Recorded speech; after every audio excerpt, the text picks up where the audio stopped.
So one question that I think is funny, like as being a fellow Rio Paralympian, everybody's like, how was Rio? And it's like such a loaded question because you're like, I was really stressed out and I needed to compete, and also like the elevators were broken and like there, so much stuff is going on. And we didn't have running water on our side of the building for like 2 days. It was crazy. It was like, it was a gift just in disguise, Yeah. I feel like. I felt like anything that could have gone wrong during that experience did go wrong. Yeah, it was kind of crazy. It was kind of crazy. So what are your plans post-Rio now? Well, post-Rio now, I'm just working on working towards Tokyo 2020, as you are, and aiming to be on the podium. And that's just what I'm working towards now, being an advocate for to have people with amputees in particular to get the access to the costly sports equipment, to be able to be involved in sport, to be active, and still working with the Challenge Athletes Foundation and doing that. But, you know, really it's just about buckling down, doing a lot of training, working hard, you know, not so glamorous most of the time. It's pretty boring. It's like 2 weeks of the year you're like, this is fun. And for the most part, you're like, it's kind of boring. Or when people are like, what do you do outside of sport? And I'm like, do you know my life? Yeah, you're like, have you looked at my schedule? Or just like, even if you're not doing, like, just the amount of time that you need to rest, you know, it's like, I would love to be doing other things when I'm not training, but the training takes so much out of you, mentally, emotionally, physically. It's like, you gotta just stay home and rest. I'm clocking like 10 to 12 hours my training cycle right now of sleep. Like it's just been insane. Sleep. And so I don't have a lot of energy or time to do a lot of other things, but, you know, hoping to partner with my partners in being able to spread the message of equality, of inclusivity, of why sport matters, why it's important. And and of course, you know, every day that we get closer to Tokyo, I don't know about you, but I get anxiety about what I'm going to do afterwards. Like the lump in my throat. I'm like, yeah, like come the end of September next year, what am I going to be doing? That's you know, future Scouts' problem. I know, but I'm a planner. I like to have like an idea of like something to work towards. So the fact that I really have no idea of what I'm going to be doing after Tokyo kind of has me slightly terrified. Gal, it just seems like you have a good head on your shoulders, and I've known you for long enough. I'm like, you're smart, you are really highly intelligent, like you'll figure it out and you're gonna do something like big for sure. And again, I mean, as are you. Like, we're college educated, we're smart, we've figured it out. People like us. Yeah. You know, we're not fugly. No, yeah, we're doing okay. You know, like it's okay. I learned how to contour, so things are on the upswing again. Something's gonna happen for us. It's gotta happen, right? It's gonna happen. It's gonna happen.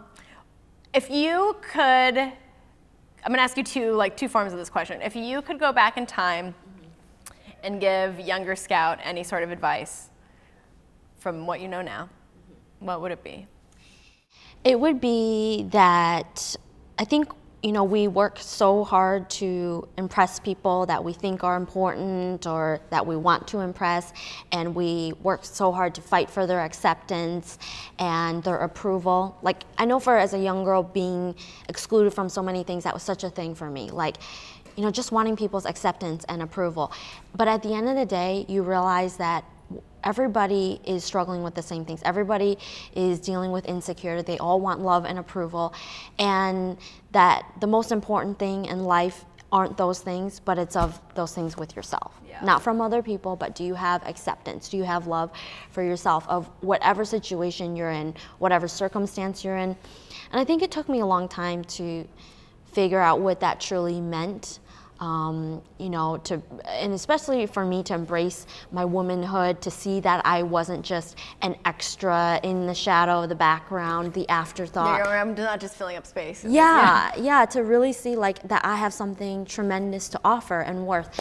But it really started from a place of acceptance and of love, and that's been a thing I think, you know, all people. Yeah, that's I'm like, I needed to hear that right now. Like I was like, I have not met a single, even the most confident people I know still have insecurities. They still struggle with that acceptance or things that they don't like about themselves.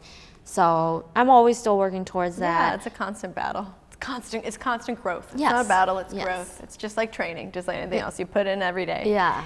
If there is one piece of advice that you have given to other people that you feel like you need right now, what would you say? I talk a lot about, I don't really believe that there's like such thing as a balanced life, at least not my life, just It's because impossible. it's not It really. comes in seasons, that's what I tell people. And there are times of the year that something has to be total priority, and life is not in Everything balance. gets paused. Right. And, you know, I think, you know, I would love to sort of be the kind of woman that has it all and can do it all, but I'm learning that that's not always, it doesn't always happen like you're that. like, I'm not her. Yeah, that's me, I'm not her. Even though, you know, but I think the idea of just having, for me, I talk a lot about just having an equilibrium, like from yourself, centered within yourself. I could use a little bit of that right now because I'm just always like, It's a lot, I'm just trying to manage all these different things and expectations and relationships and partnerships, and you know, I've just being able to try to find that center again, I think would be a little bit nice. The grounding at least, to be able to manage it all, Yeah, and it's like that life doesn't have to be in balance, but just that you have a center, you are grounded in being able to, okay, even though things are a bit chaotic, like, so probably, you know, that equilibrium, so I'm not as scattered, which I tend to be a bit. I've just, you know, you just say yes to a lot of things and all of a sudden it all happens and you're like, oh. Yeah, the overcommitting, the being a yes.